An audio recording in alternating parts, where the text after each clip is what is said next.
Hello everyone, ni ajeni watu wangu. Welcome to Buze TV. And today tuko another new episode ambayo ni episode 9. Na nashukuru kwa hii episode ya leo ni about politics. Tuko na an aspirant Sospeter Njuguna. And before that, if kama maybe just subscribe, tuko YouTube. Enda YouTube at Buze TV, subscribe, na tashukuru sana. Na mheshimiwa. Yes. Ni aje? Poa sana. Uko salama? Kabisa. Nashukuru kuona hapa hivi. Nami nashukuru pia. By the way, yes. I feel honored sana juu nilikuita na umeweza kufika hapa. So nafurahi sana kuona hapa. Asante. Ningependa usalimie mafanso wangu na pia hata mafanso wako. Sawa. Nachukua nafasi hii kuwasalimia nyote mashabiki wote wa Buze TV. Lakini pia na washukuru watu wote ambao ni Wanjoro pamoja na wafuazi wangu, lakini pia nisalimu kila mtu mahali alipo katika nchi hii ya Kenya, nikimkaribisha kwenye kipindi hiki tuwe pamoja mpaka tamati. Okay. Mimi na wewe mheshimiwa, by the way, hatujaipatana. Yes. Nashukuru sana kuona hapa hivi. Hatujaipatana, tumekuwa tukiongea kwa mtandaoni, nimekuwa nikiona project ambazo unafanya na nimekuwa nikifuatilia sana na nasema unafanya kazi poa. Ndio. Ningependa kuna ule mtu ajui Sospeter nani? Yes. Hapa Njoro wengi wanajua Sospeter nani? Yes. Zile vitu ambavyo anafanya. Yes. Kuna wengi wamekuona kwa ground wanajua tunasimama na Sospeter mpaka mwisho. Na kuna wale maybe ako mbali ama maybe hayuko online ama maybe mahali kwa ground hapo hajajua Sospeter nani. Yes. For the sake of your voters and Njoro yote, ningependa ueleze Sospeter nani. Asante sana. Yes. Sospeter ni mume. Okay. Ni mume wa mtu na ni baba wa mtu. Okay. Lakini kando na hiyo, okay. Sospeter pia ni mediator wa judiciary. Yes. Ni mwanasheria. Lakini pia ni mwana mazingira na pia ni activist. Na akiwa hivyo amezaliwa miaka mingi, zaidi ya 45 katika kijiji kidogo ambacho kina sifa kubwa cha Jawadho. Umetoka hapa Jawas? Na Jawadho, waanzilishi wa Jawadho, wale watu wako hapa Njoro wanajua mzee anaitwa Justin Mwangi Gashemi, ambaye ni yeye pekee alikuwa na kinyozi pale Bodeni. Kwa hivyo huyo ni babu yangu na ndio walikuwa watu wa kwanza kupata ploti. Hata kwake ukiingia soko Mjinga utapata kwamba ploti ya kwanza hii yenye ya kwanza kabisa hapo ni boma lake. Kwa hivyo Sospeter ni mmoja ni mtoto wa waanzilishi wa kwanza wa Njoro Jawas. Yes. Kwa hivyo Sospeter kwa wale hawamjui kwa sababu inawezekana asijulikane na kila mtu. Kweli. Lakini ukweli ni kwamba ni mmoja wa Njoro na boma lake. Sasa pale Jawadho nimekupa ni mahali mamangu amezaliwa. Jawadho. Kwa Mwangi Gashemi. Okay. Lakini nayo boma yangu iko hapa Majangwa. Okay. Unaona Majangwa ukiingia na hii barabara ya kuingia Njoro Boys. Yes. Utapata kwamba hata uulize watu wa bodaboda watakuleta mpaka kwangu Majangwa karibu na SDA. Okay. Lakini nafikiri sijui kama umeridhika na kujua Sospeter ama ungetaka kujua zaidi. Yes, actually nauliza for the sake of the voters na maybe mtu ambaye ajui Sospeter nani na ametoka wapi. Yes. Kwa hivyo Sospeter ni mtoto wa Njoro, Jawadho. Okay. Na ni mume wa watu, ni mume wa mke mmoja na ana watoto. Na ana boma lake. Lakini anajihusisha na mambo ya kutetea wananchi na pia kupigania haki za watoto. Nimekueleza niko judiciary saa hii nafanya mediation, alternative dispute resolution. Okay. Lakini professionally mimi ni mtangazaji pia. Walai. Yes, nimefanya mass-com na journalism. Wow. Lakini baada ya hiyo tena nimesomea maneno ya mazingira. Niligraduate 2006. Baadaye 2019. Unajua, nafikiri wakati huo, sijui kama ulikuweko wakati wa insecurity ni Githurai. 2019. Nakumbuka, nilisikia. I mean 206. 206 kulikuwa na issue ya insecurity ni Githurai. Ni mimi niliandika hizo taarifa za insecurity in Githurai. Alafu maneno ya police brutality in Nairobi. Okay. Bado pia ndio niliandika. Sasa nikaona kwamba kwa sababu ya wakati huo serikali, wakati mwingine ugeimulika inaleta unafuatwa sana. Kwa hivyo mimi nikarudi hapa. Niliporudi nikaanza kujitafakari, nikitaka kujua ni nini lingine nitafanya kando na utangazaji na uandishi wa habari. Okay. Kwa hivyo nikajiunga na chuo cha mazingira, Kenya Forestry College, Londiani. Kwa hivyo nikaanza kufanya tree nursery management, supervision na maneno ya seed collection, seed processing, seed pests and diseases. Yes. Kwa hivyo na identification ya hotspots. Nikiwa kule watu tulikuwa tunafunzwa na REVEM, Lake Victoria Environmental Management Project 2. Kwa hivyo wakatika kufanya mitihani na mambo mengine, wakagundua kwamba labda ningefanya zaidi. Okay. Wakanifanya project manager wa green zone. Kwa hivyo huyo ndiye Sospita. Sospita ni mtangazaji. Sospita ni mtu anadiri na sheria na mambo za ADR, na Sospita pia ni mtetezi wa watoto. By the way, kwa kazi zote ambazo nimekuwa nikifanya na katika tajiriba yenye niko nayo, jambo ambalo nimekuwa nikipatia kipao mbele ni watoto. Hata kule mahakamani, kando na kesi zingine zote ambazo mimi hupatiwa na judiciary ili kufacilitate, chenye hufanya niwe chenye hunipeleka mbele zaidi na chenye huwa ninazingatia zaidi ni kuona watoto wamepata haki zao. Okay. Huyo ndiye Sospita. Yes. Na kando na hiyo pia ninapenda kila mtu apate haki yake. Kwa hivyo huyo ndiye Sospita. Ndio maana hautawahi nikosa mbele mstari wa kwanza katika kupigania haki.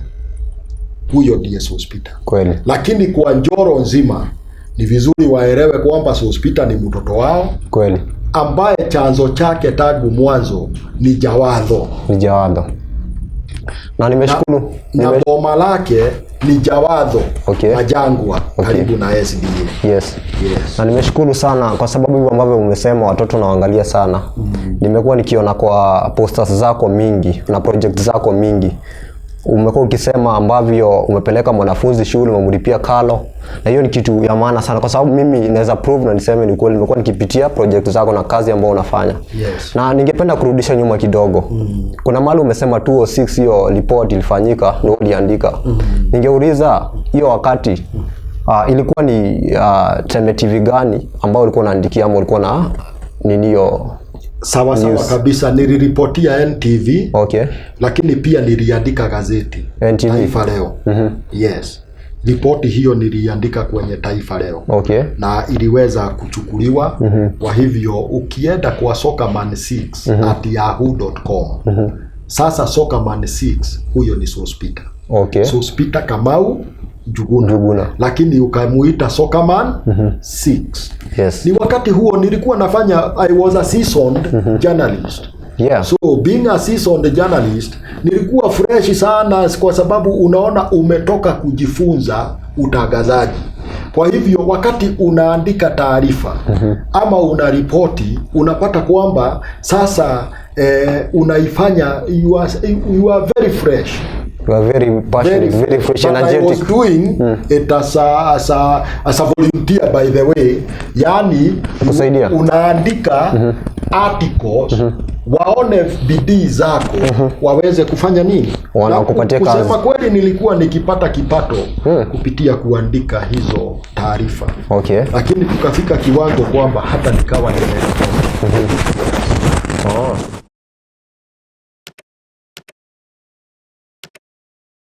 Nashukuru sana kwa hiyo. Ningependa kuuliza hapa Njoro there are so many aspirants wanataka ambao viti. Kuna wengine wamekuja na different agenda. Kuna mwingine anasema nikipata hii kiti mimi ndio nilikuwa nataka, sitaji kitu kingine, nitapotea miaka 5 nipate pesa yangu nitoroke kabisa.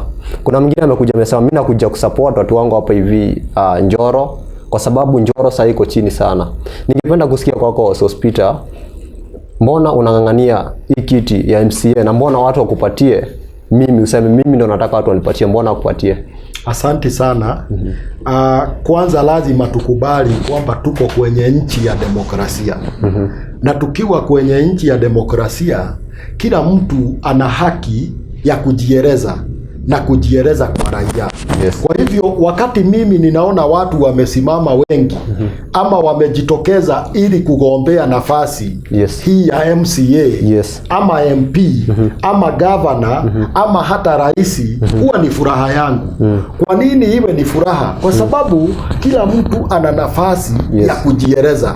Lakini bahati mzuri hapa Njoro, nafikiri sigombei kwa mara ya kwanza. Ni vizuri ujue hivyo mara ya kwanza kwamba sigombei nafasi ya MCA mara ya kwanza. Mwaka wa 2017 nilijitokeza na nikagombea. 2017? Yes. Nikapoteza nomination za Jubilee. 2022 vile vile nilijitokeza na nikaweza kugombea. Imeteremka. Kwa hivyo imekata.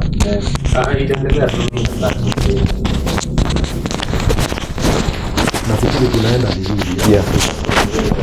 Sauti iko sawa. Lakini pia majibu yanajibiwa. Majibu yanajibiwa vizuri. Very absolutely very well. Ndimo nepo diwira. Haya. Tuendelee. Lakini pia 2022 pia nilijitokeza na nikaelezea watu manifesto yangu, na kusema kweli kuna wale waliniamini na wakanipea kura zao. Vile vile ndiye huyu mimi tena nimejitokeza kwa ajili ya 2027. Kwa hivyo wakati watu wamejitokeza ni vizuri, lakini kuna jambo moja ambalo nimekuwa nikiambia watu, na hata wewe nitakuambia pamoja na wasikizaji wetu na watu wote wa Njoro, kwamba kwa kila uchaguzi, baada ya uchaguzi, wale ambao huwa tunang'ang'ania nao nafasi hii ya MCA ya Njoro huwa wanaenda wananiwacha hapa. Kwa sababu mimi mwenyewe boma langu liko hapa. Watoto wangu wote wamezaliwa hapa. Watoto wangu wote wamesoma hapa. Hata kuoa nilifanya harusi yangu pale Bible College. Hapo ndipo reception ilikuwako ya harusi yangu. Kwa hivyo wakati nimejitokeza ili kuomba nafasi ya MCA ya Njoro, sio kwamba sielewi. Kumekuwa na watu ambao wamenitangulia hapo mbeleni na hata wengine wakachaguliwa, kwa sababu si kila uchaguzi kuna wale wenye wanachaguliwa.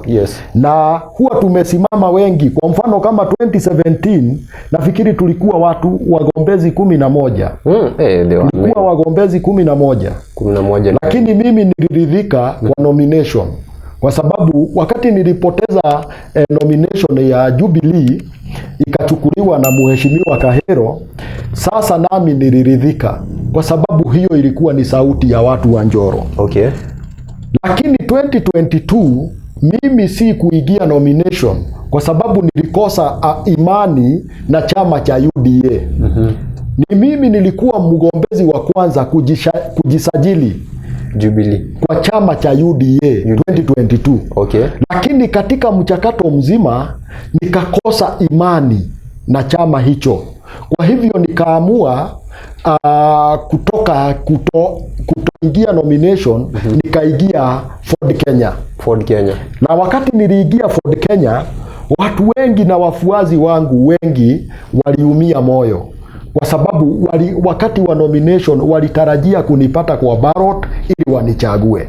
Kwa hivyo pia nikapoteza siku participate nomination.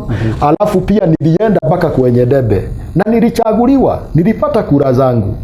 Ukweli ni kwamba si kuweza kufanya nini, lakini si kuweza kupata hiyo nafasi. Okay. Lakini maono yangu ya Njoro, kama vile nilikueleza hapo mbeleni, nimekueleza mimi nikawachi, hakuna kona ya Njoro ambayo sielewi. Yes. Nimekuwa na watu miaka yote.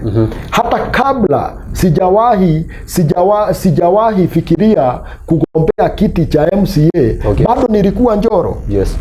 Bado nilikuwa Njoro. Kweli. Kwa sababu Njoro ni nyumbani. Kweli. Lakini chenye kimenisukuma sana tokeze na niseme ninafaa kupewa nafasi ni kwa sababu tumekuwa na matatizo ya kujirudia. Njoro, ukilinganisha Njoro na Molo, utajua kwamba Njoro ndio tauni ya kwanza kuliko Molo. Lakini leo hii ukaenda Molo, sijui kama umekuwa ukienda Molo. Nimekuwa Molo, nimeona. Kulinganisha Njoro na Molo ni sawa na kulinganisha kifo na usingizi. Lakini ni nini? Ni kwa sababu hatujawahi kuwa na kiongozi ambaye ana uchungu wa maendeleo ya Njoro. Kwa hivyo mimi nimejitokeza kwa sababu, kwa mfano kama vile nimekueleza Jawadho. Nimekuambia Jawadho ni kijiji cha kwanza hapa Njoro, na babu yangu ni mmoja wa waanzilishi, lakini mpaka leo hii kuna watu hawana title deed. Mimi nilishangaa kuona viongozi wengine wameita watangazaji, waliwaita wanahabari, sijui walikuacha wapi, kwa sababu wewe ni mmoja wa wanahabari wa hapa Njoro. Kwa hivyo ulifaa kuhusishwa katika mchakato wa kuchukua taarifa. Lakini ni muda umeenda karibu miezi miwili hivi mitatu. Lakini unakuta kiongozi akisema Jawadho haina title. Haina title namna gani, na kuna wengine wako na title. Kwa hivyo mimi huwa ninaomba nafasi ili mwenye amekalia title deed zetu atupatie. Nitataka niitishie watu wa Njoro title zetu. Yule yako nazo atupatie. Jambo la pili, tumekuwa nyuma sana ndugu yangu. Watu wa Njoro tunajitokeza, wanachagua viongozi. Kwa mfano umechagua MCA, lakini ukiingia Jawadho hatuna hata askari wa kanjo. Wewe unajua kwamba MCA ndiye anaajiri askari wa kanjo? Wewe unajua namna hiyo? Sijajua hata najua. Watu wa collect revenue. Hatuna Njoro. Wale kazi nyepesi kabisa ya kufagia, hatuna watu wanatoka Jawadho, hatuna watu wanatoka Majangwa, hatuna watu wanatoka Konza na hata Kiwanja de.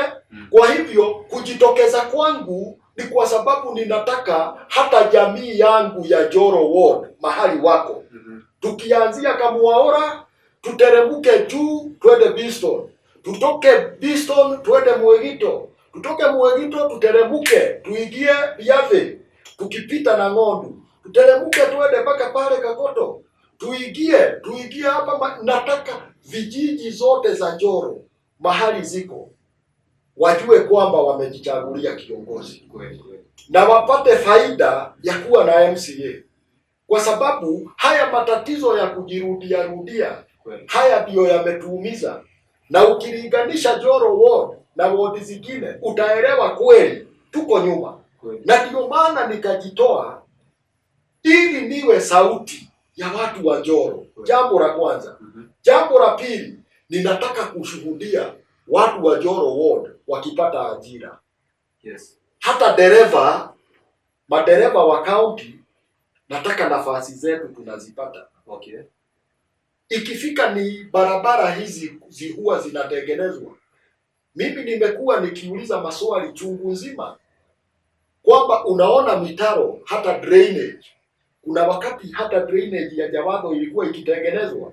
Uamini watu wengine walitoka mpaka Kikuyu, wanakuja wanakodisha nyumba hapa Jawadho ili wafanye hiyo kazi.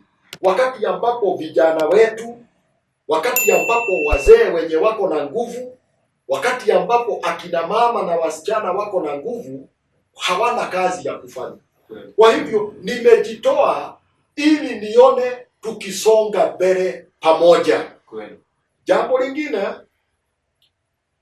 mimi nikiwa kijana mdogo, babu yangu hakuwa na maji ya mfereji.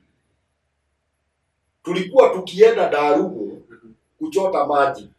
Darugo hii hapa hii Darugo hii. Okay. Na sasa wakati huo ni wakati ambapo Darugo kulikuwa na sifa kwamba kuna nyoka.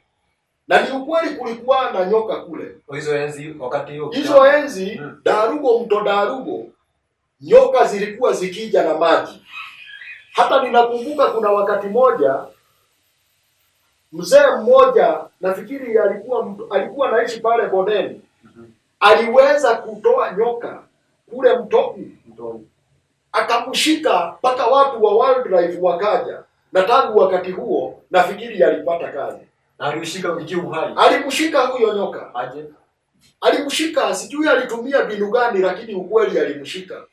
Wale walio Njoro wana hiyo historia. Lakini tulikuwa tukienda kule kuchota maji.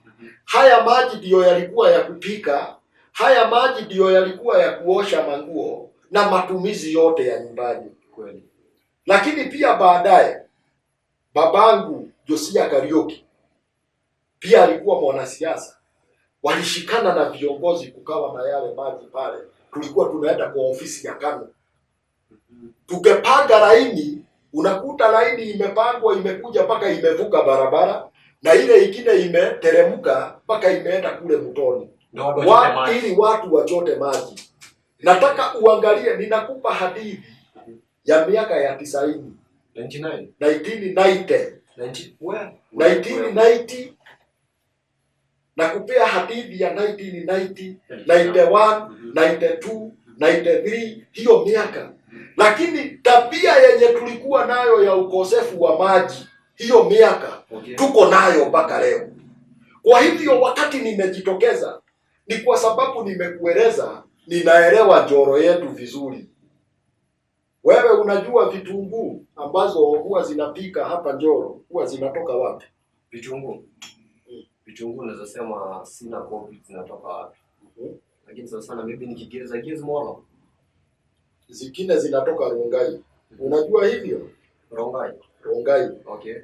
Huwa zinatoka Rongai. Unajua cabbages zingine zinatoka wapi? Cabbages zinapita tu hapa Njoro zikienda kwa mdomo wetu. Zinatoka Rongai. Zenye ziko kwa hii soko. Na hata nyanya.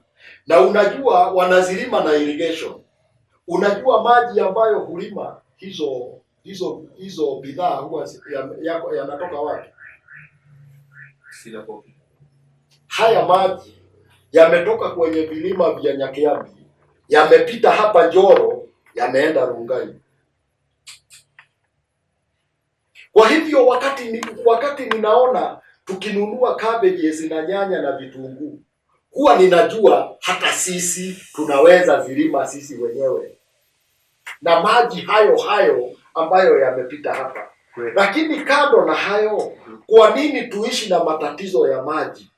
Leo hii mimi huwa ninavurugana na watu wa Naruasco.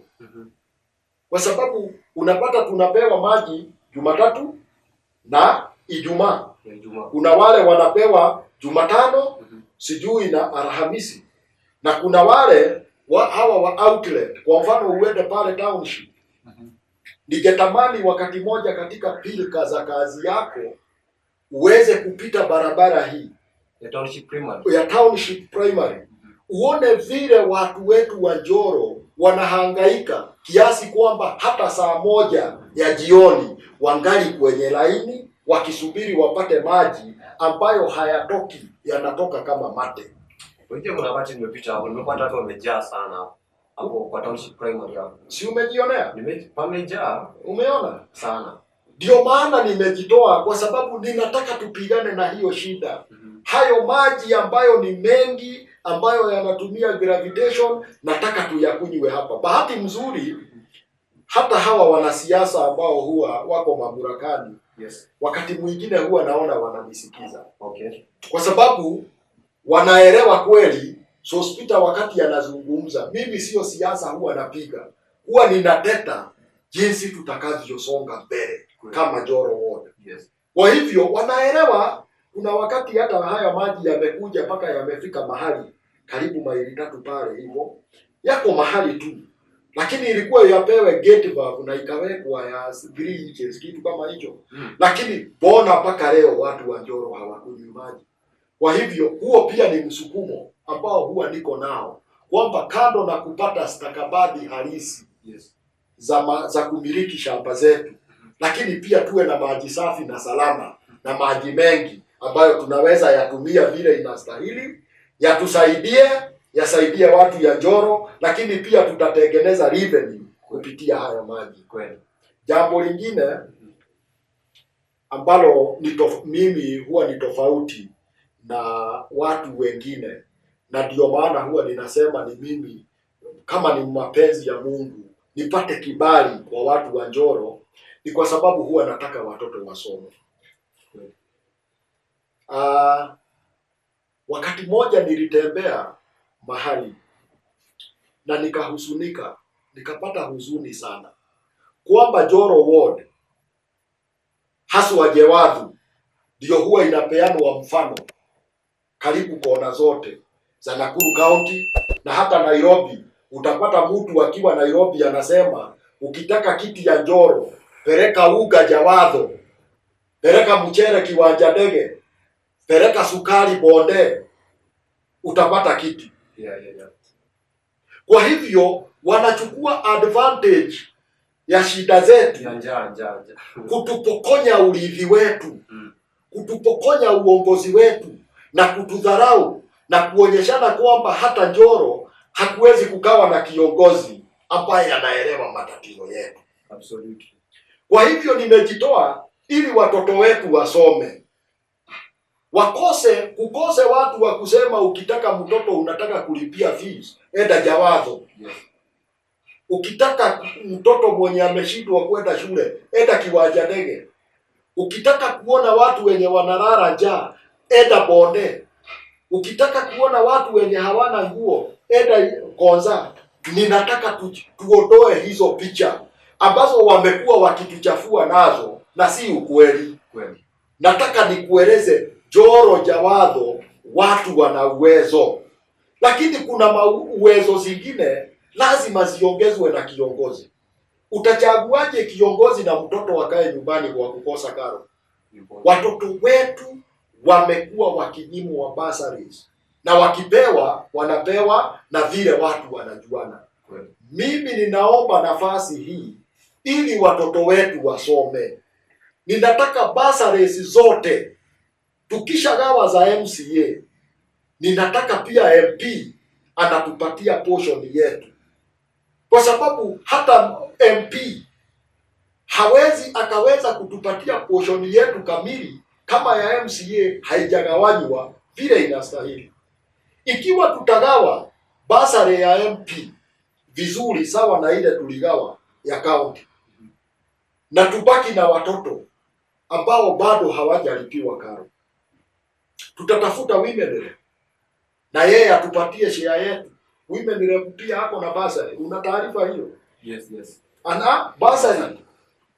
Tukishapata hii ya MP ya women rep ama MP, women MP, pia tutaweza kukuta hata governor atuambie slot yetu kamili iko wapi. Yes. Baada ya hiyo si tutakuta ministry ambayo ni presidential. Nataka unieleze ndugu yangu, na tuko na wewe hapa. Yes. Kama Njoro ikasimamiwa vizuri na tuweze kupata access ya hizo bursaries zote, kuna mtoto atakaa nyumbani kwa kukosa karo? Hakuna. Kwa hivyo wakati ukiona nimejitoa, ni kwa sababu moyo wangu umeishi kuumia. Kwa nini watoto wakae nyumbani na kuna viongozi ambao wamechaguliwa? Yes. Nikaona nijitoe kama zawadi ya familia yangu ya watu wa Njoro Ward. Kwa sababu mimi ni mtoto wa Njoro Ward. Uwe uko Kamwaura, mimi ni mtoto wenu. Uwe uko kule Mwegito, mimi ni mtoto wenu. Uwe uko Piathe Kona, mimi ni mtoto wenu. uwe uko Konza, mimi ni mtoto wenu, uwe uko Jawadho, mimi ni mtoto wenu. Kwa hivyo nimejitoa ili tuone watoto wetu pia wamesoma vizuri. Jambo la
utatibiwa bure na upewe dawa.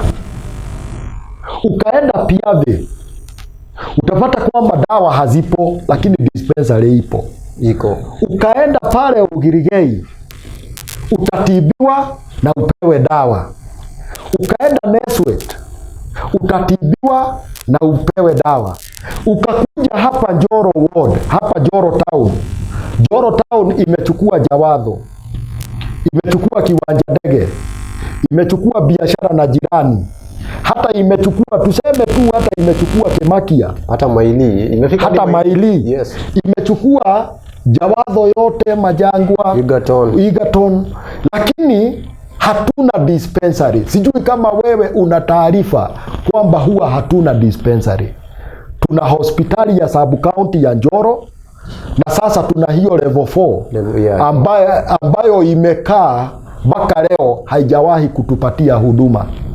Kwa hivyo mtu akagonjeka homa hapa Njoro, kama hataenda hospitali ambayo ni ya Our Lady Star, hii ambayo ni ya Sisters, utasikia ameenda huduma the private one, private, na zote hata hii Our Lady ni private. Lakini tungekuwa na dispensary yetu, hata insurance zingeweza kusaidia mtu. Kweli. Kwa hivyo atakibia pale dispensary, awe referred kwa district hospital ambayo ni sub county. Kweli. Akisha tumwa kule sub county, si atatumia insurance? Yes. Si atatumia? Atatumia. Alafu pia ikiwa ugonjwa wake umezidi na hatuna na level 4, basi atatumwa PGH. Kweli. Kwa hivyo ninataka pia tuwe na dispensary ambayo itatibu watu wetu, tukae sawa na watu ya Mauche. Yes. Tukae sawa na watu ya Ugirigei, tukae sawa na watu wa Neswet. Yes. Ninataka kuona watu wetu wakipata huduma za kiafya sawa na watu wengine. Yes. Kwa wodi zingine. Ndio maana nimejitoa nipewe nafasi hiyo ya MCA. Na ndio maana ninafikiria mimi ni mzuri kuliko wengine, kwa sababu mahitaji yote na matatizo yote ya Njoro ninayaelewa. Kweli. Jambo lingine ambalo limenisukuma, nimekuwa nikishuhudia miradi ikiendelea ya Njoro. Na ninaelewa uwezo wa watu wa Njoro. Ninajua tuna wale watu walio na uwezo mkubwa na tuna wale walio na uwezo wa chini, lakini wote ni watu wa Njoro. Lakini barabara kwa mfano zikitengenezwa, watu wa Njoro hawahusishwi. Unakuta mpaka tenda zinapewa watu wengine. Huwa najiuliza, kando na kwamba sio MCA anapeana barabara, lakini ana uwezo wa kutetea sub-tendering zifanyike kwa wodi yake. Kweli. Ili watu wa kwake wahusike katika kazi hiyo, ili barabara itengenezwe iwe safi na mifuko iwe safi, na watu wafurahie kujifanyia kazi vile huwa tunaona wodi zingine zikijifanyia. Kweli. Najua wewe huwa unatembea. It's very very sana.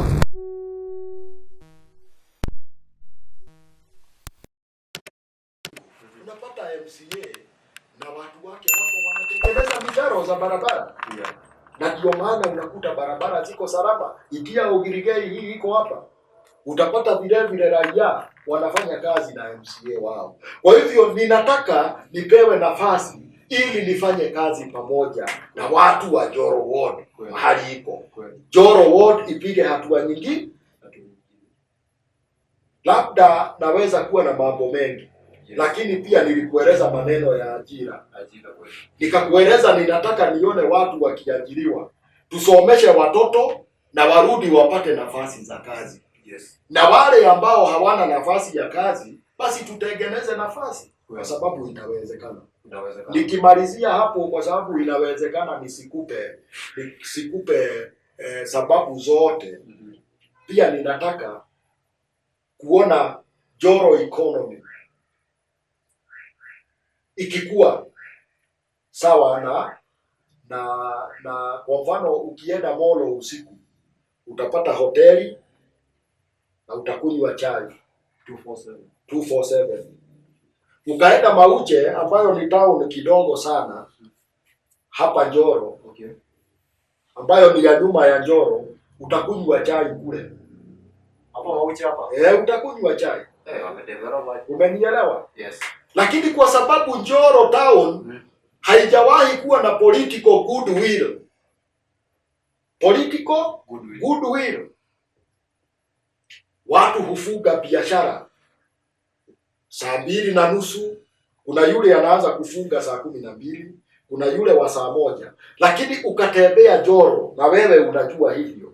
Ikifika 3:30, 4:00 utapata duka zimefungwa. Na niulize mheshimiwa, is it political goodwill or insecurity?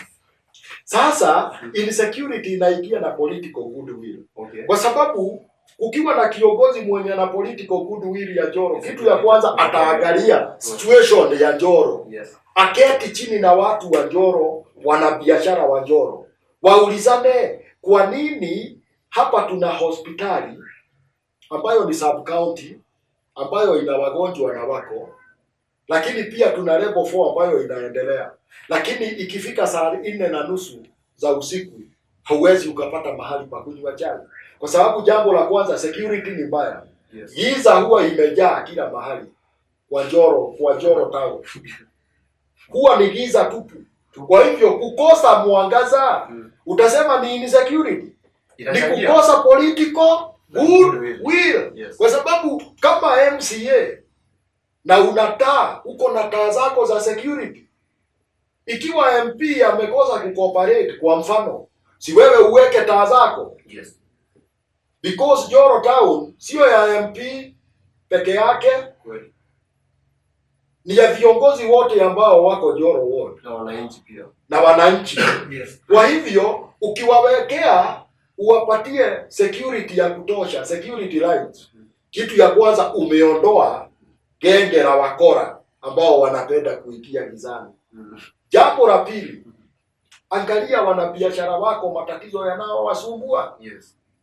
Angalia mazingira ambayo wanafanyia kazi. Kwa sababu mtu anahofia kwamba atakaa kwa biashara na hakuna mtu atakuja, kwa sababu hata environment yenyewe takataka zimejaa kila mahali, maji taka imejaa, mitaro haijatengenezwa, biashara miradi ambayo inaweza fanya ama kusababisha biashara ziwe zikirani 24/7 haziko. Yes. Kwa mfano mimi huwa nasukuma hii hospitali level 4. Kwa sababu level 4 ikifunguliwa is a referral hospital. Watu watatoka Kerigate, wengine hata watatoka Kericho, wengine watatoka kona zote za nchi, county ambazo zimetuzunguka. Wakija wapi? Wamekuja hapa level 4.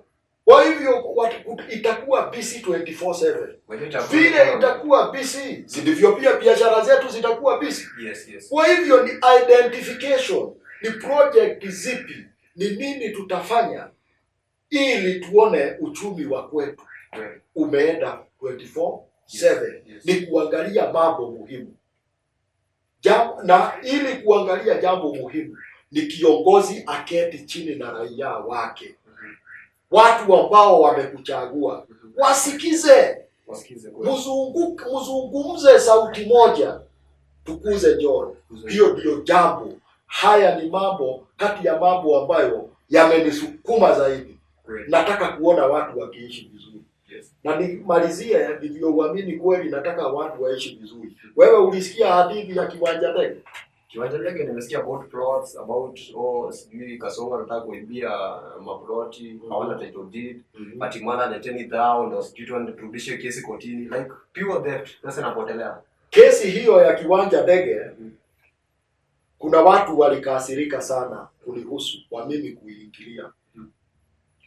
Na ndio maana ninazidi kukusukuma na kukueleza kweli ni mimi ninastahili kupewa nafasi ya MCA Njoro. Kwa sababu story ya Kiwanja Ndege naweza nikakupa kuanzia mwanzo mpaka mwisho. Na nikueleze ndio maana niliingilia. Mimi nilijua kuna kesi kotini na nilijua kwamba watu wanalipia kanjo na kuna wale wa Mau. Na nikueleze leo na uweke kwa historia. Na hii ninasema mpaka kila mtu mwenye anatutazama na mwenye anatusikiza asikie. Kwa hawa watu wa Mau, wale walikuwa wapewe plots za Mau, walikuwa watu 45. Na hawa watu 45 hata babu yangu Justin Mwangi Gashemi alikuwa beneficiary wa hizo ploti za Mau. Kwa hivyo Mau walipewa ploti zao na za babu yangu ziko. Hata saa hii ukataka nikupeleke nitakupeleka kule. Ziko. Babu yangu aliaga mwaka wa 94. Na tumemzika Njoro hii. Lakini ploti zilitoka 1997. Na ploti zake ziko. Sasa hawa wengine ambao walienda kotini kusema kwamba ploti zao hizo ploti ni za Mau, ni Mau wa kutoka wapi? Umenielewa? Jambo la pili, hawa watu ambao walikuwa wakiwakilisha watu wa Kiwanja Ndege, hiyo komiti haikuwa na haki. Na ndio maana nikaamua niingilie. Mimi nimenunua ploti huko na ninayo pia yenye nimepewa. Hiyo ya Mau. Na hiyo ni ya sio mimi nilipewa, ni babu yangu. Tuko pamoja? Yes. Lakini ukichukua application na list ya hawa wakora ambao huwa wanasema ni wa Mau na kwamba ni kwao, utakukuta bado jina la babu yangu liko hapo. Sasa mimi niliuliza, na niliuliza hii kama kiongozi. Babu yangu alitoka kaburini, akaja mahakamani, kisha akarudi kaburini. Ya pili, hizi ploti zenye ni zake alipewa kama nani? Alipewa kama Mau. Hawa wengine wako wapi? Walikuwa wapi wakipewa? Kwa hivyo niliingilia, na mpaka saa hii niko na msimamo kwamba watu ya Kiwanja Ndege waachanwe nao. Tumesukuma haya mambo, lazima nikueleze, ninapongeza sana watu wa heri njema ambao wamejitoa ili tuhakikishe haki imepatikana wapi. Na nikasema hata saa hii hata mimi sitatumia maneno ya Kiwanja Ndege kupiga siasa. Yale ni maisha ya watu. Na ndio maana nikaomba watu wa Kiwanja Ndege wasitoe pesa zingine kwa walaghai. Lakini wakati mkutano utaitwa, tujue, kwa sababu tuko na petition. Tulirudisha appeal, yule wakili alikuwa na hiyo mata, bado wanaendelea na appeal yake. Lakini pia kuna wakili ambaye pia anasukuma maneno ya constitution petition ya kutaka tujue uko na allotment na uko kwa ground. Na wewe mwingine uko na allotment na uko kwa ground. Nani mwenye ground? Lakini ni nani mwenye ground? Mwenye ground ni sisi. Lakini pia mimi huwa ninalaumu. Ndivyo nimekueleza, tunataka political goodwill. Ninalaumu kwamba watu wa Kiwanja Ndege walirusha kura, wana viongozi. Lakini viongozi hawa hawajawahi jitokeza kuuliza kwa nini hawa watu wanavurugwa na wako nini? Wako genuine. Si wamekuwa wakilipa county. Mbona wamekuwa wakipokea nini zao? Rates zao. Ya pili, hawa watu maelfu ambao wako ground, hawa wengine 700 wako wapi? Jambo la tatu, hawa komiti ambao walikuwa wanatetea watu, kwa nini hawakuweza kuchukua figa mzima ya watu wa kiwanja ndege? Ndio maana ninajitokeza, kwa sababu hata hawa watu ninataka wapate haki yao.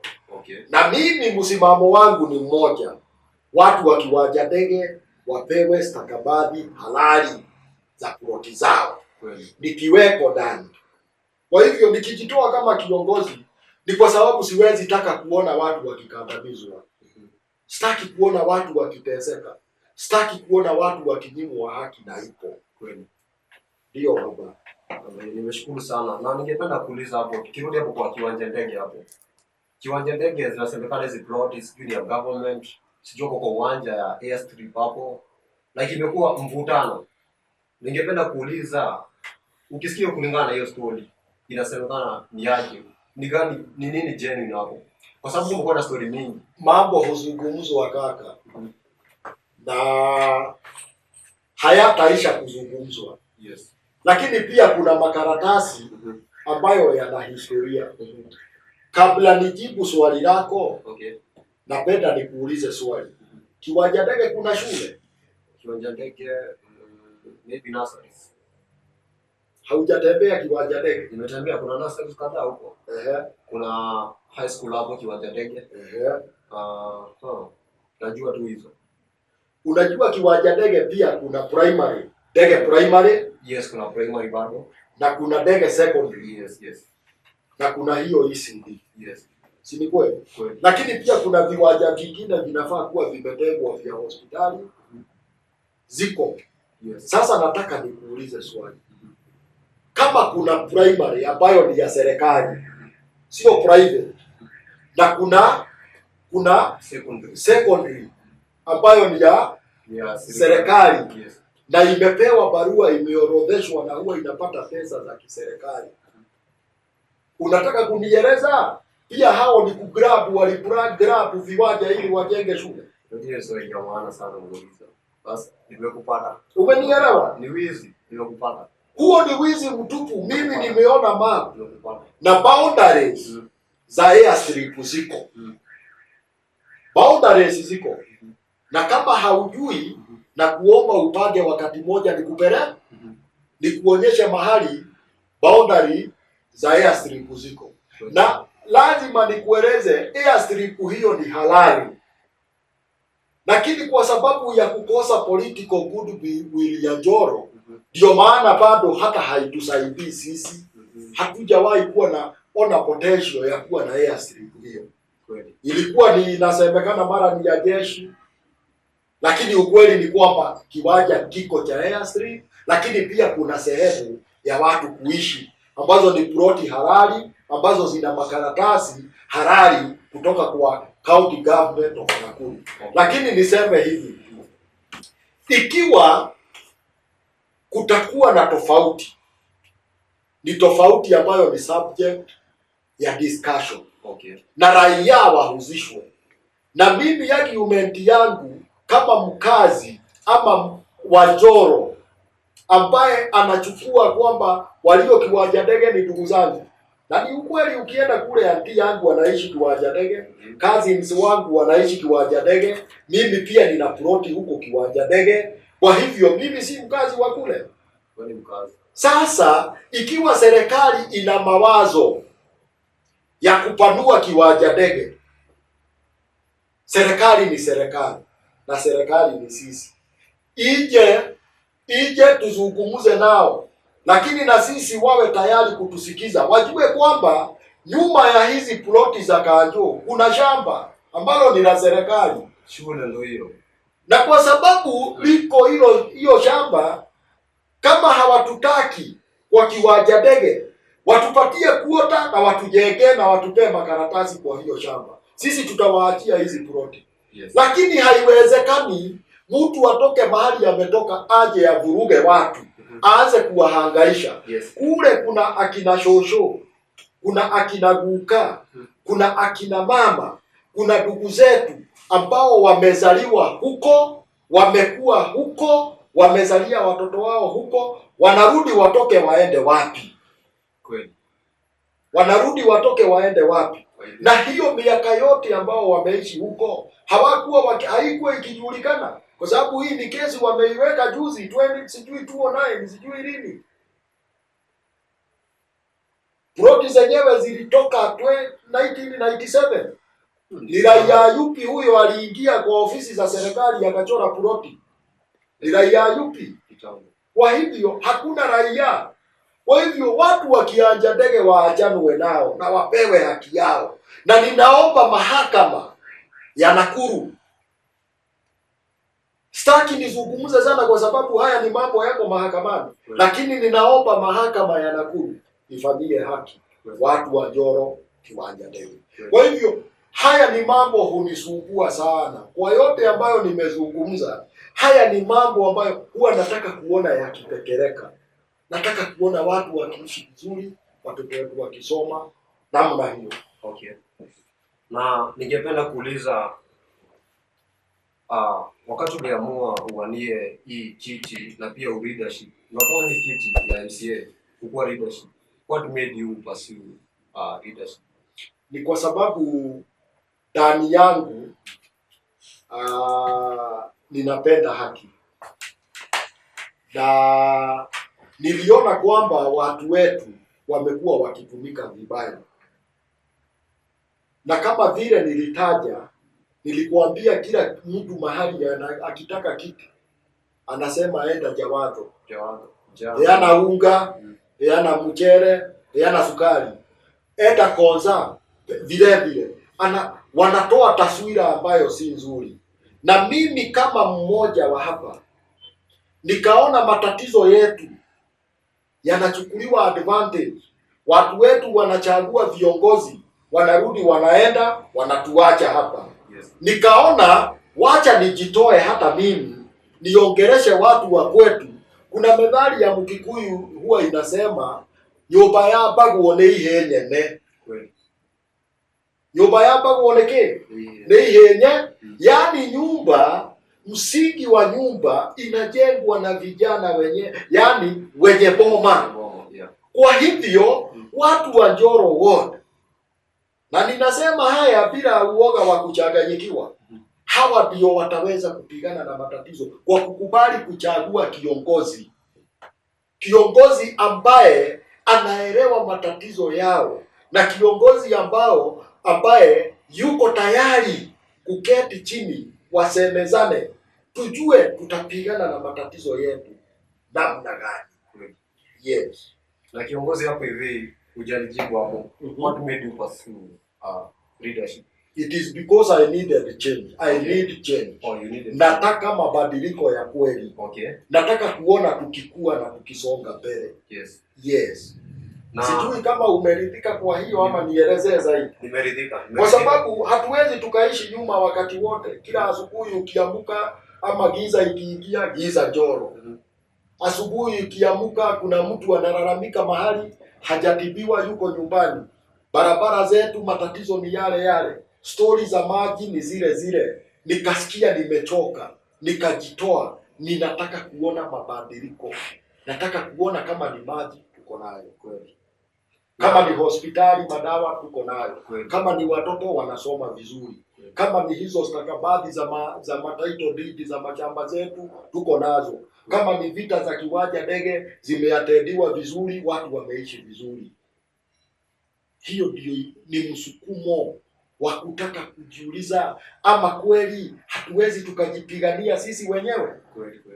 Huo ni msukumo. Sijui kama umeridhika kwa hiyo. Nimeridhika kwa hayo. Na kuna wakati ambapo niliona kwa mtandaoni wako sasa umeandika jana, like it was on Sunday, ukaandika ukasema jana kuna accident imefanyika hapo Maziwa na ilikuwa ni Express na lori, ukasema kuna accident ilifanyika hapo hivi, na ukasema hizi barabara za Njoro tutafanyaje ndo ziweze kuwa vizuri, kwa sababu hapo hivi Maziwa accident mingi zimefanyika sana.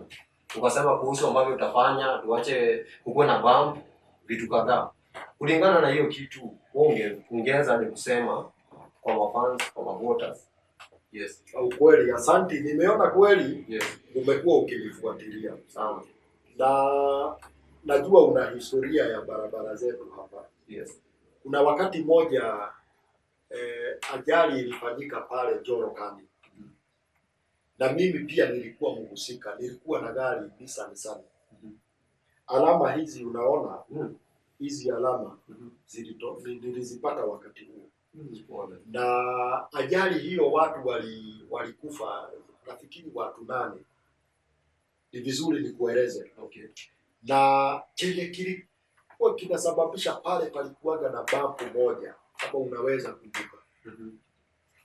Kwa hivyo wakati unachomoka unaona carelessness. Recklessness, hiyo yote tutumie hiyo. Wakati mwingine ulimi wangu huwa unakanganya kwa sababu ya kuchanganya dini. Okay. Lakini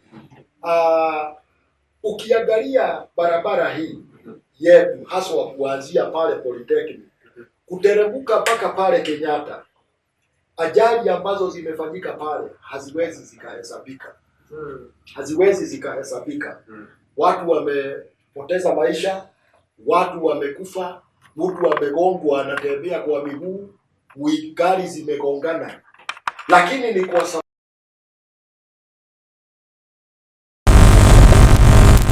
na ili niseme haya, watu huwa wanaenda pale na wanajua hakuna bado. Kwa hivyo hakuna ishara ya kukupa onyo ya kwenda kasi. Kwa hivyo wakati nilipata hiyo X-ray hapo na lori, nilijua ni kwa nini hawa watu waligongana. Lori ilikuwa kasi. Okay. Naye huyu alijaribu kumuondokea, lakini akawa amemuwahi. Siku iliyofuatia, sijui kama ulifuatilia, pia palifanyika ajali pale. Ajali ilifanyika, I think ilikuwa bado the next day bado. Ajali nyingine. Ajali nyingine. Ukichunguza kwa hii mwaka peke yake, kuanzia hapo Maziwa kwenda mpaka pale Kenyatta, pamekuwa na zaidi ya ajali 5. Pamekuwa na zaidi ya ajali 5. Okay. Kwa hivyo mimi kama kiongozi niliangalia nikaona kweli hiyo barabara kila mwaka unapata kuna watu wanazipiga viraka. Okay. Kila mwaka. Na hii ni barabara ya kiserikali. Barabara yenyewe inapita governors. Inapita governor wa Nakuru. Yes. Inapita governor wa Kericho. Inapita governor wa Narok. Lakini acha nisiwatazame hawa, nitazame governor wetu hapa Nakuru. Lakini pia usisahau kwamba inapita wabunge. Inapita wabunge zaidi ya 6. Hii barabara. Kwa nini wasiwe na mawazo kwamba tuna kituo cha mafuta hapo? Jambo la kwanza waangalie. Watumie tu, unajua mambo mengine ni common sense. Kwamba gari lenye litaingia pale kunywa mafuta na lile litakuwa likitoka na ni barabara ambayo ni highway. Niite tu highway. Ni very active. Tutazuiaje ajali hapo? Waite hapo ukiangalia hapo DC. Si ni kuweka matuta. Hapo DC hapo. Hapo kunakuwa na bump kweli? Hakuna hapo DC. Bump tunazipata bonde. Bonde. Kutoka bonde pale Polytechnic kwenda mpaka town Nakuru hakuna bump. Na tuna stage ya Maziwa. Tuna stage ya Kwaboni. Tuna stage ya Maziwa. Tuna haya mafuta. Tuna ile stage ya Kenyatta. Ngata bado. Tuna ile ya pale Poli.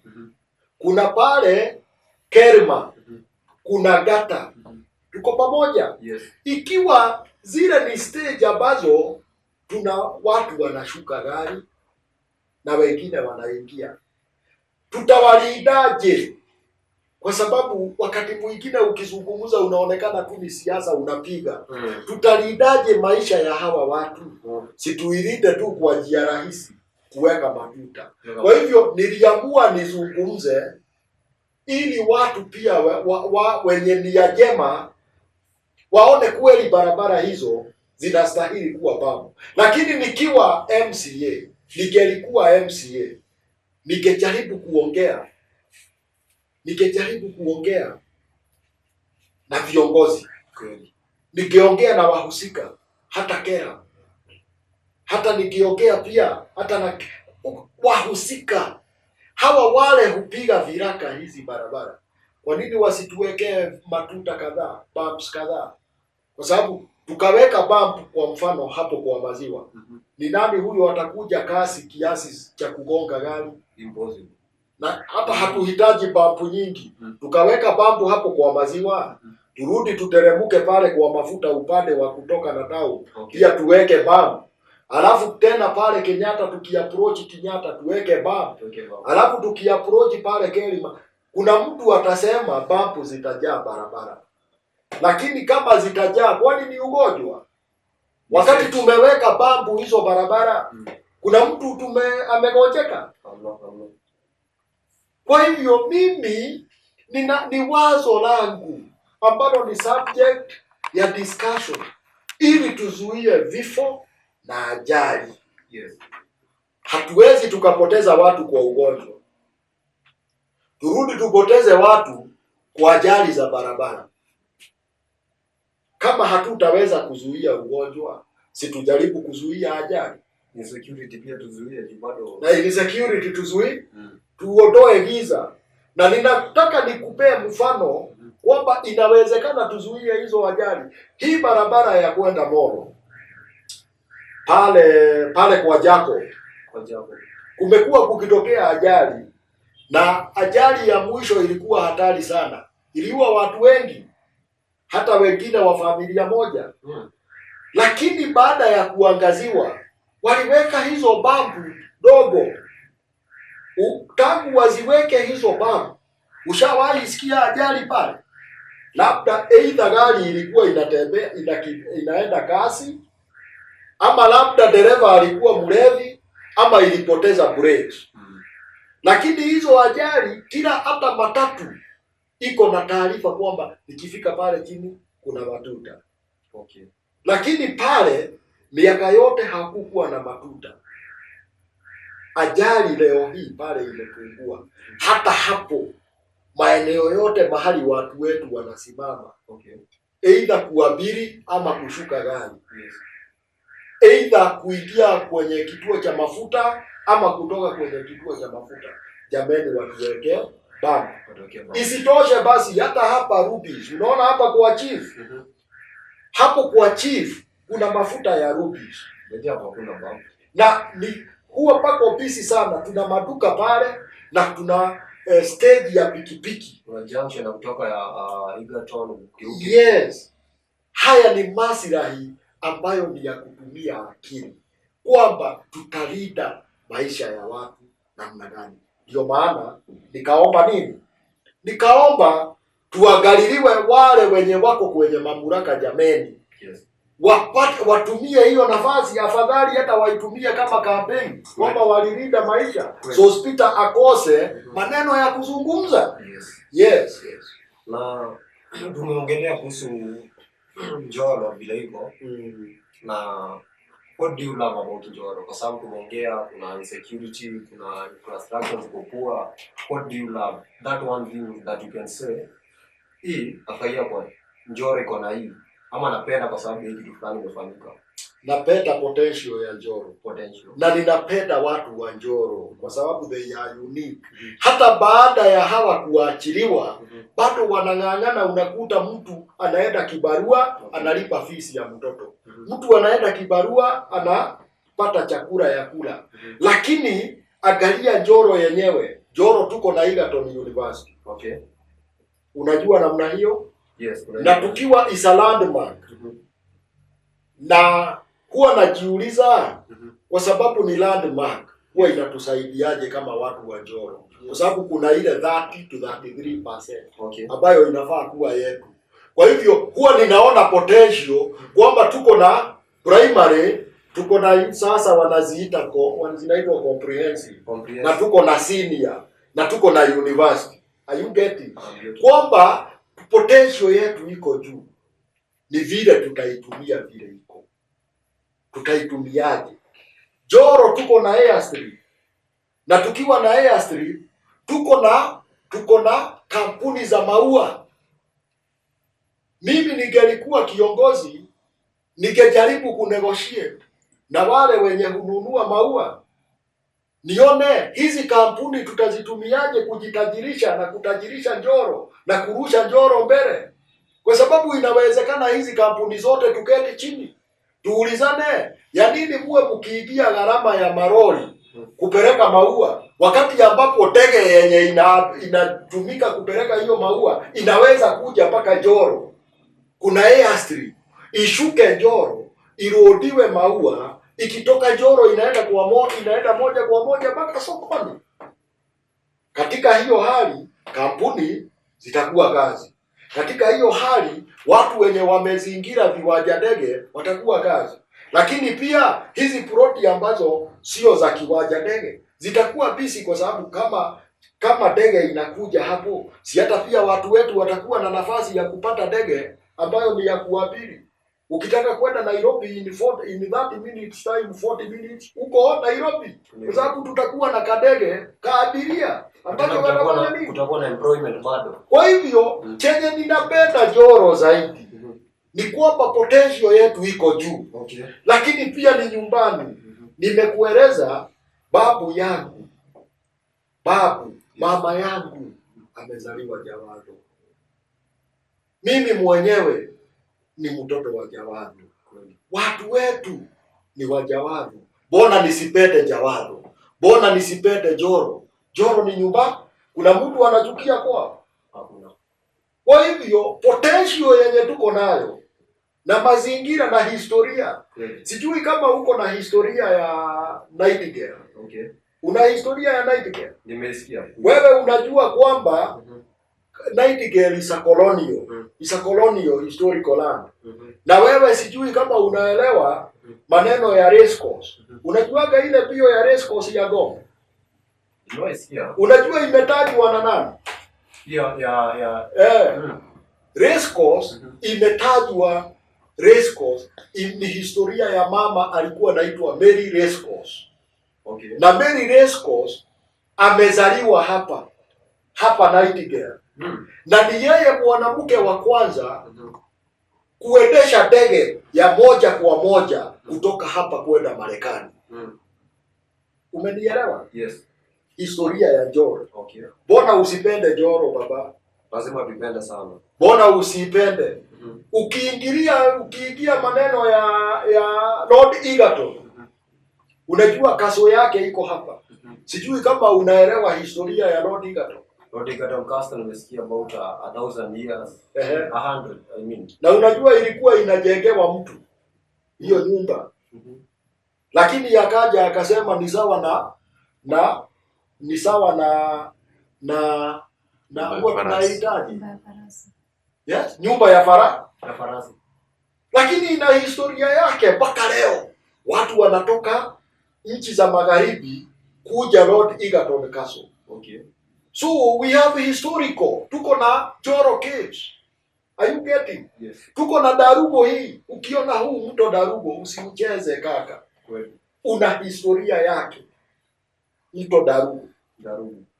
Una historia yake. Yes. Lakini pia sijui kama unaelewa, katika nchi ya Kenya ni Njoro pekee kwenye kuna maisha rahisi sana. Kama Njoro ikawa na uongozi bora, Njoro is the best place to call home. Njoro iko na potential. Chakula chote chenye huliwa Nairobi, Mombasa, Uganda, Tanzania, kingi hutoka Njoro. Yes. Kwa hivyo napenda Njoro. Njoro is a place to call home. Kweli. Sijui nimekuelezea. Yes. Na hapa hivi Njoro kuna group inaitwa Njoro Tujuane. Yes. Baadaye unaweza pata kuna mtu anaomba kazi. Kuna mwingine anasema hata kama ni kazi ya kufua naweza furahia.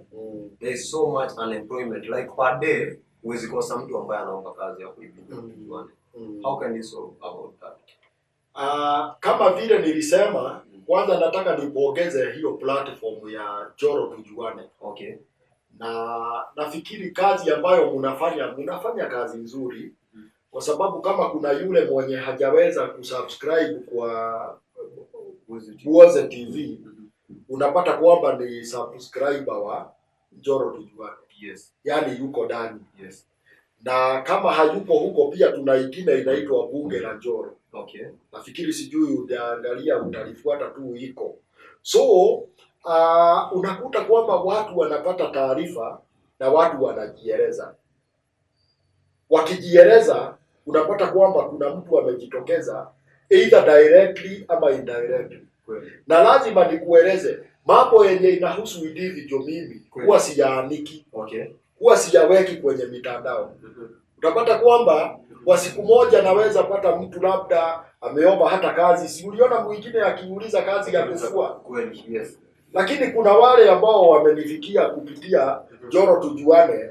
Unapata kwamba labda ninapata mahali naweza msukuma. Namwambia shikilia hapa. Yes.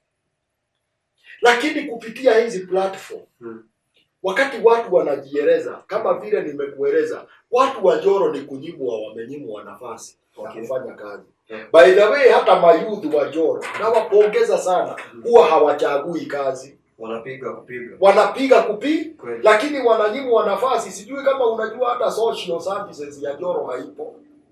Wewe huwa unajua nini social hall ya Njoro?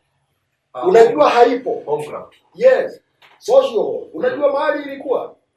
Mimi najua niko hapa unaona hapo kando hapo ndani ya NCCPF. Hapo pale. Lakini ujue kuna nyumba pale Bondeni. Pale chini. Unaijua?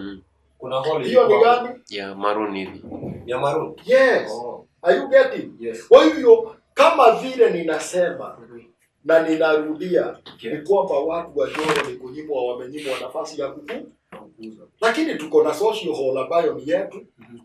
Unakuta wasanii wanafaa kuwa wamefunguliwa studio pale. Mtu ana sanaa yake. Kama wewe ni wa kuigiza unaigizia huko. Kama wewe ni wa muziki unaimbia kule.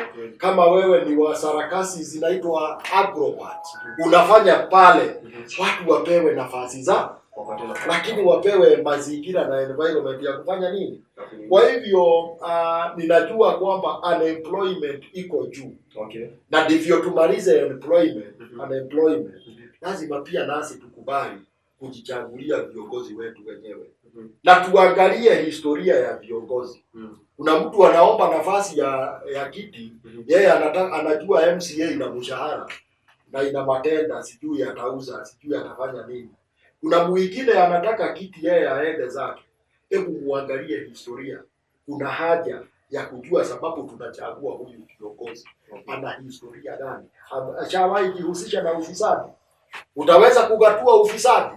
Kweli. Kama mtu amesha kuibia, hata kama ameiba shilingi 100 kwako, utamuaminia milioni 37 za Njoro wote? Utamuaminia? Hawezi. Kama mtu hajaaminika na kidogo, hata kama mtu ameshawahi kuwa na nafasi ya kufanya kazi, amesaidia vijana wa Njoro wote na namna gani, itakuwa ni ngumu sana. Ameleta nafasi gapi za ajira? Mimi huwa najivuna kwamba kando na kwamba sijawahi pewa nafasi ya uongozi, kuna watu wamepata ajira kupitia hospitali. Na wapo, ukiwahitaji wapo. Okay. Kuna watu wamepata ajira kupitia hospitali. Kuna watu wamesoma kupitia hospitali. Yes. Tangu niingie siasa, niliingia siasa tangu nimekuwako na watu wa Njoro 17 good years. Every morning, every evening. Na kuna watu wamesoma mpaka form 4. Wengine nalipia kwa hela zangu za mfuko, na wengine ninajaribu kutafuta tu bursaries hivi na hivi, na wamesoma, na wengine wako university. Na wako ni kati ya jamii yetu.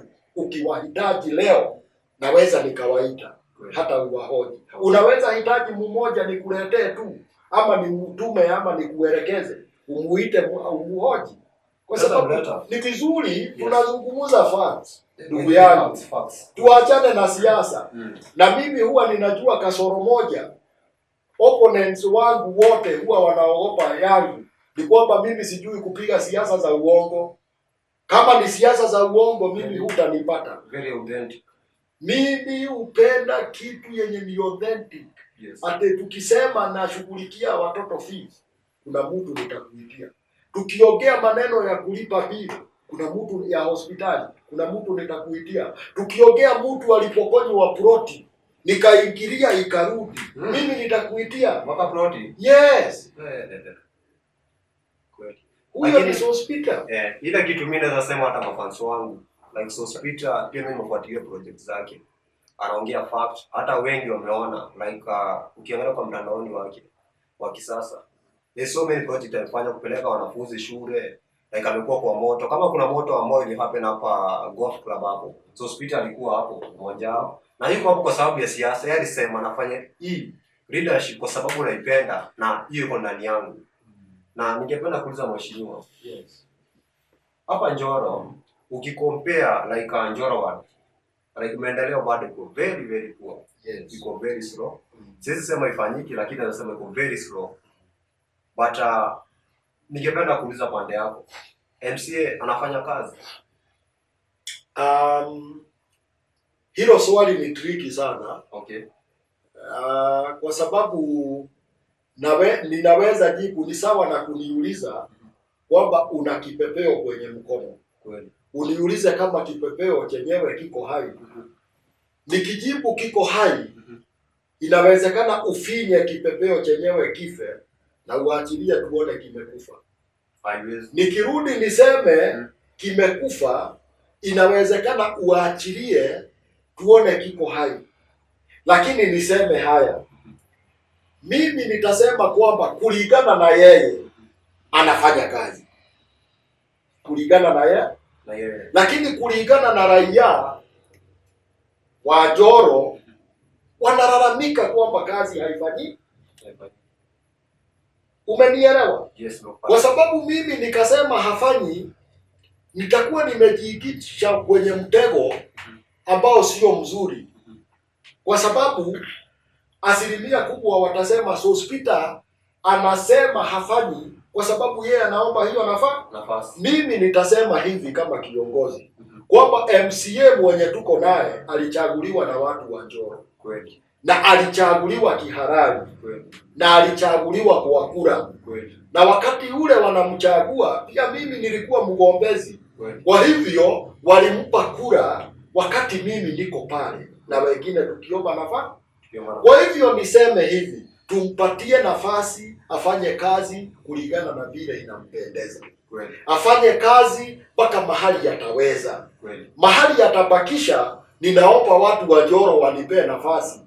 Nichukulie kuanzia hapo na turekebishe mahali yatakuwa ameondoka kwenye barabara. Kweli. Mimi nafikiri nijibu hilo swali. Yes. Kulingana na hiyo. Kwamba yeye anafanya kazi kulingana na vile anaweza. Yes. Na inawezekana ameridhika. Kweli.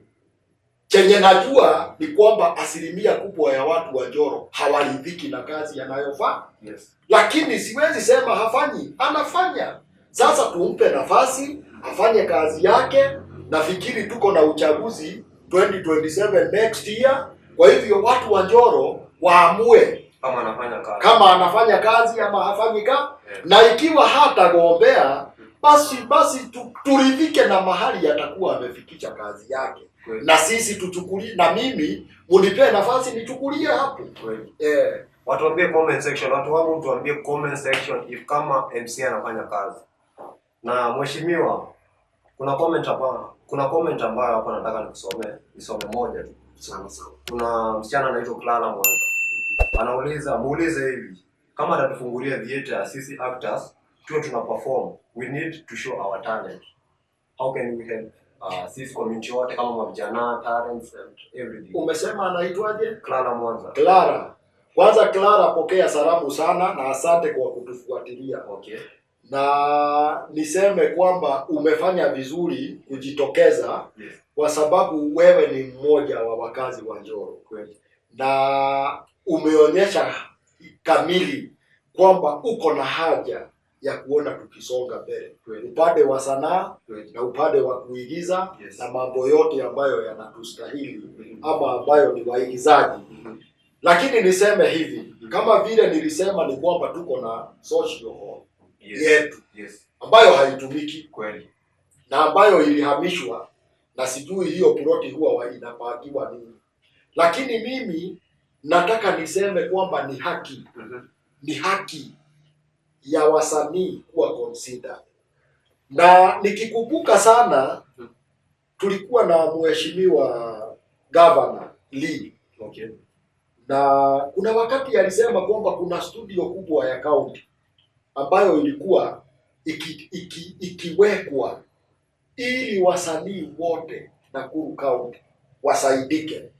Mimi sijui mahali ilifika, lakini ningekuwa MCA hata leo, ningekuwa na nguvu ya kuuliza, na hii ambayo ni pesa za umma ziliwekwa pale imefika wapi na inasaidia watu na njia gani, wakiwemo watu wa Njoro wote. Lakini majaliwa ya Mungu, kwa sababu Mungu ni wa neema, na ukiangalia hata wakati ninapiga siasa huwa ninasema Mungu mbele, Mungu mbele, Mungu mbele, Mungu kinara, Mungu kinara. Nataka niulize watu wa Njoro, ikiwa wakati ule Mungu atatuweka hai, tutaketi chini tuelewe tutaanza wapi, tutaenda wapi. Lakini kiongozi ana uwezo, kwa sababu tunaweza keti tujiulize tutatumia mbinu gani tuwe na dieta yetu, hata kama ni kadogo. Yes. Hatuhitaji kubwa sana, tunahitaji kila kitu kina mwanzo wake. Kama tukipata nafasi hiyo tutashukuru Mungu. Lakini niseme hivi, mimi kwa kipindi ambacho Mungu atanipa, nitahakikisha vikundi zote, ziwe ni vikundi za vijana, ziwe ni vikundi za kina mama, ziwe ni vikundi za wazee, wameridhika. Yes. Na kuridhika ni kuketi chini, tunawaza tufanye nini ili turidhike sote. Kwa hivyo kama ni waigizaji, sikutakuwa na platform zao. Kama ni wasanii waibaji, sikuna platform zao. Sikuna hawa hata nyinyi ambao ni watangazaji. Tutafanya nini tuwainue? Tutafanyaje ili tuinuke? Yes. Ni kuketi chini, tunaseme sana. Katika kuketi, hata Biblia, ukisoma Biblia inasema John tusemeza.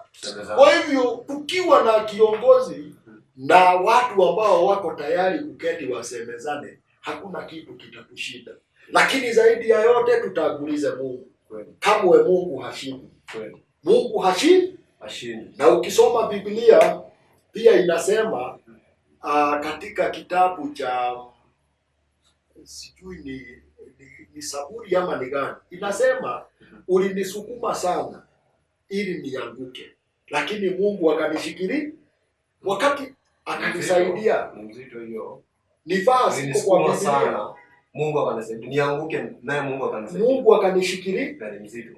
Njoro imesukumwa. Wasanii wa Njoro wamesukumwa. Kweli. Miaka mingi. Kweli. Wanafunzi wa Njoro wamesukumwa kwa kukosa karo.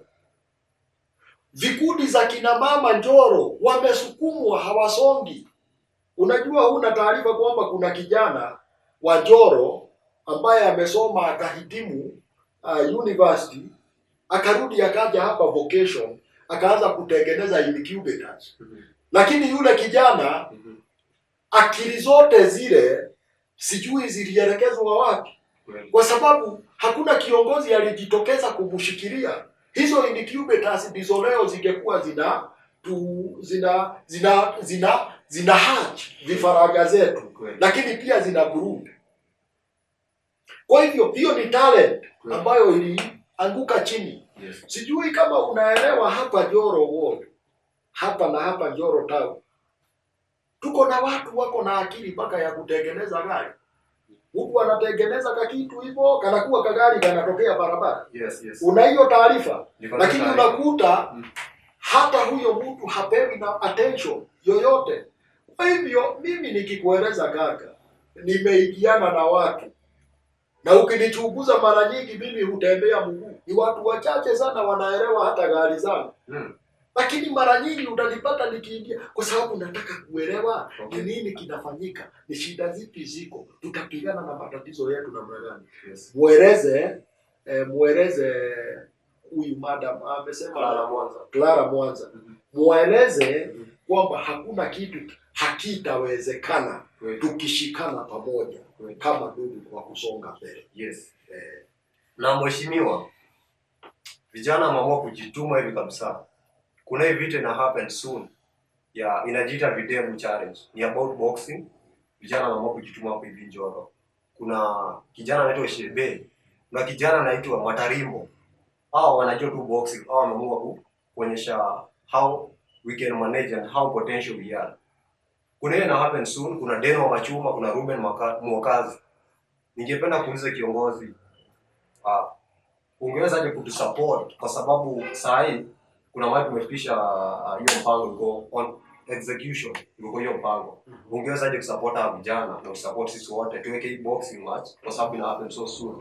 Nikidhani watch video kadhaa sawa, na pia mtazamaji ataonyesha hizo video wenye ambao hawajawatch wataweza kuona hizo videos. Ungewezaje kutusupport sisi kama vijana kwa sababu Boyz TV ndio imeweza kusponsor hiyo kitu na kusukuma hiyo kitu iweze kuhappen, vijana waweze kupata kile ambacho wanataka, waweze kujisukuma kabisa mpaka mahali ambapo inafaa. Kwanza napenda niwapongeze sana na nipongeze Boyz TV. Okay. Kwa sababu kusema kweli mnaenda vizuri. Yes. Na hata mnaweza kufungua Njoro macho. Yes. Ione potential yenye iko. Sio upande tu wa masomo. Kwa sababu hata kimasomo tuko mbele. Ni nafasi tunanyimwa, tuko mbele sana. Yes. Ikifika ni upande wa kilimo tuko sawa. Yes. Ikifika ni upande wa kufanya kazi tuko sawa. Lakini pia hata talent zetu unapata bado tuko nazo nyingi. Yes. Hata waimbaji tuko nao, si hata JD tuko naye unamjua. Yeah.